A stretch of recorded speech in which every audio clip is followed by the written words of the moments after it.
Release the Kraken! Greetings, fellow game designers. Ron here at Lame Duck Studios, and today we're going to be modeling Leon and Jill from Resident Evil. Hey! Now, of course, these are not exactly Leon, and they are not exactly Jill, for copyright purposes, of course, but they are close enough for what we need. And yeah, so over the next few videos, we're going to go ahead and model both of them from these amazing reference images. So, let's dive right in. This video we're going to start out with Leon, so let's go ahead and open up Maya. Make sure you're in a new document here. And we'll throw on an image plane, so go up to your modeling settings and grab a plane.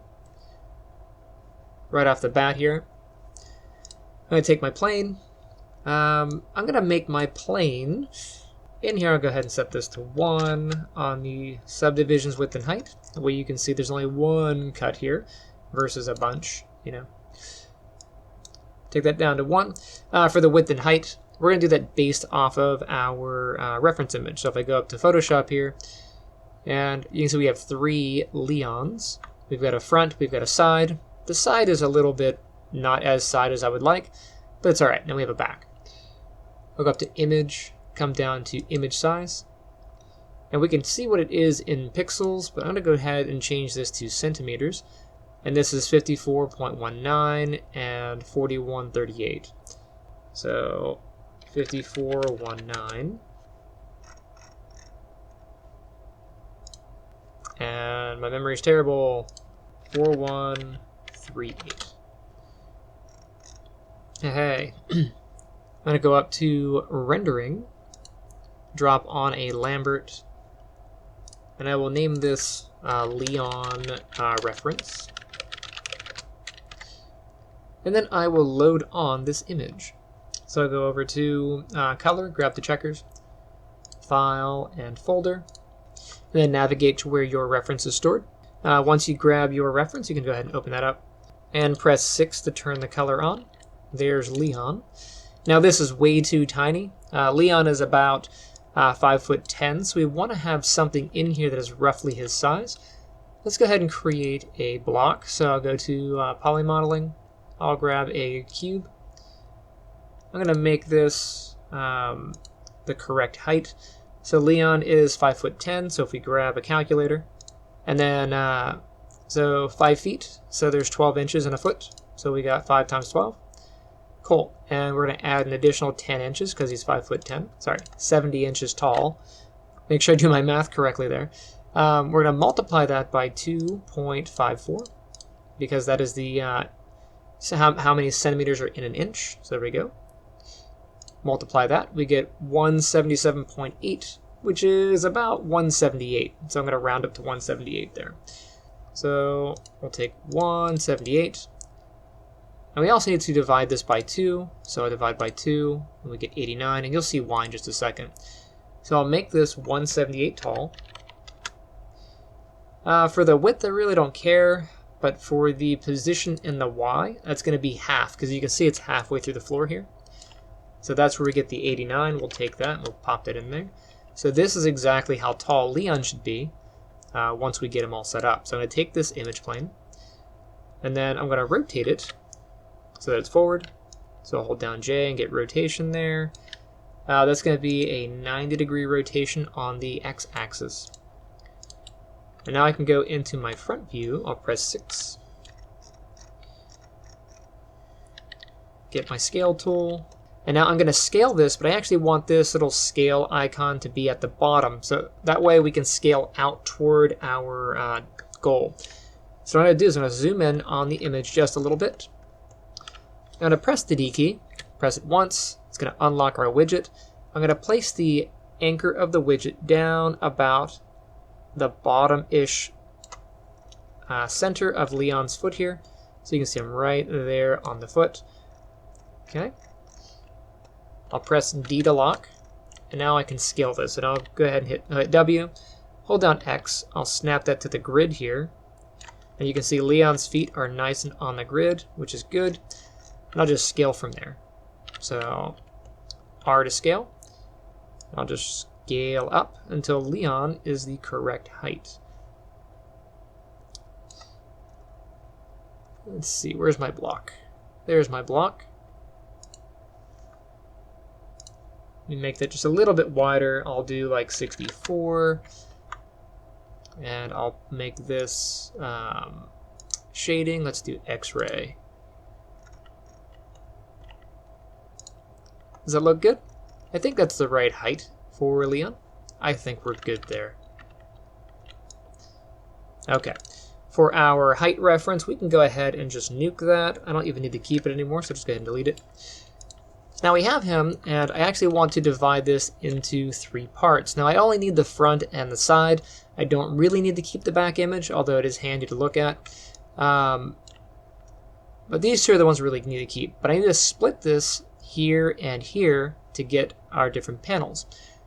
Pretty easy. If I grab this, and actually over here in our polyplane settings, you can usually do this here. But if I go ahead and modify my width here, you can see it kind of gets skewed, and that's because we've already made changes to our image here.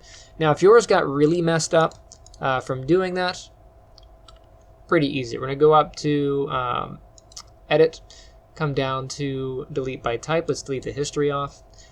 And then we will freeze this as it is. So I'll go up to Modify, Freeze Transforms. So this is the 0 position for the image. Now let's fix the UVs if you have a UV issue here. So I'll go to UV Editor. And we should have our UVs looking like this, but if yours do not, make sure that you adjust them. So we should have the entire image represented on a single square. So if your UVs are in a different area, you can go up to Edge, pick the edge that you want to adjust. And you can see if I do this, I kind of skew it. I can hold down the X key, and I can just snap this to the edge border. And if you have anything on your left and right, let me go ahead and turn off my symmetry. So if you have anything kind of messed up over here, you can always do that left and right to adjust if you need to. Alright, so just make sure that those are squared up on the border, and you should be fine. I'll hop out of there. So what am I going to do to split this? Well, I can go over to my multi-cut tool here, grab that. I'll go to my front view, and I'll just hold down the shift key, and I will middle mouse and cut right in between the characters there. Middle mouse and then cut. Perfect. Doesn't really matter how precise your cuts are. You just want to have him on his own box, him on his own box, and him on his own box. Now to divide this up, we are going to go hit Q to get out of our tool. Go into Edge Selection. I'll select this edge and that edge. I'm going to go up to Edit Mesh and then go down to Detach. That's going to give a cut here. And if I were to take a vertex and move it, you can see that these are separate pictures now, but Maya is still treating them as one picture. So to get these to separate, I have to use a separator operation. So I'll go ahead and just Control Z that real quick. I'll go to Object Mode, and we'll go up to Mesh and use the Separate operation. And now we have 3 separate panels. Okay, but check this out. This panel, the anchor is here. This panel, the anchor is over there. I want to center these relative to their positions. So I'm going to go ahead and grab this one. Let me go to my front view. I'll press D to unlock my pivot, and I'll just move this. I'll eyeball it to about where I think center is.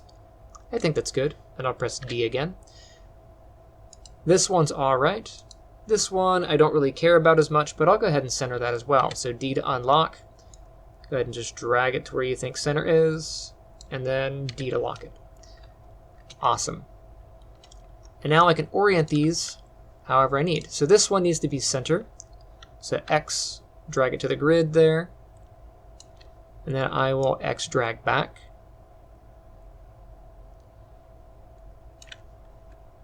This guy, I'll drag him over to here. I need him to be angled so it points in the right direction. So I'll get rotation, hold down my J key, and I will rotate him so he faces the right. And then my back.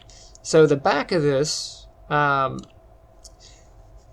realistically would be over this way. So I'm going to go ahead and just flip it. So J, I'll turn it around 180. I want him to be center. So hold X as I snap to the grid, and then bring him forward some. Okay, so if I'm ever working on the character's backside, I'll see the back. If I have Leon's front, I see his front, and we have this. This technique is called box modeling because we've made a box out of our reference images, and we're going to build in the middle here. Okay. All right, I'm going to take my reference images, go ahead and remove any history. And conveniently, Maya has put this inside of a group for us. So I'm going to go ahead and just open the group here. I'll just name this reference. So REF is good. This one is the front reference. So I'll say front. This one is my side reference. I'll call that side. And if you have the back reference, you can call that back. Now, you do not need a back reference. It's just an optional thing. It's nice if you have it, but you don't really need it. Okay. And I'm going to go ahead and just hit the H key to hide my back reference so it's not in my way. Awesome. So here are our references set up. Let's just move this over a little bit more, move this back a little bit more. And then I want to put this object onto a reference layer. So I'll select this, go to Layers, Create Layer from Selected. And I'll just call this Ref Layer. So ref layer, like so. We can't have the same name because Maya won't let you do that. So I'll just go ahead and name it. You can poke the little V icon to see if it works. If it doesn't work, just make sure you select this, right click, and then add selected. Now that we have our planes made, let's go ahead and just make sure that we lock it. So this third little box, if we click that twice to get it to R, it's now referenced, and I can't accidentally select him. Okay, now we're going to go ahead and save this. So I say File, Save As, and I'll go to my Resident Evil folder, which is cool. This is going to be, I'll do this as RES Leon 01. Save it. And that, I think, is going to do it for this video. In the next one, we're going to start modeling Leon's torso. So stay tuned, and I shall see you next time. Hey guys, thank you for checking out my channel. Misty and I both thank you. If you enjoyed that video you just watched, make sure you hit that like button and subscribe. Or if you want to support the channel, check me out on Patreon or pick up one of my books, Life and Times Dinah Marton or The Guardian's Path of Ascension. Speaking of which, I'm converting The Guardians into a graphic novel / comic book series. Here is a sneak peek. My wonderful artist, Patrick, is doing a great job. I'm excited. I want to push this out as soon as possible. So definitely keep your ears and eyes open for that. I'll be making announcements as we get closer, and I'll post some shots of that as we go. And if you want to follow me on social media, you can check me out on Twitter. I guess now it's X. Who does that? It's BruceRF1 at Twitter, or at whatever the new thing for Twitter is. Anyway, hopefully see you there, and I'll see you guys next time.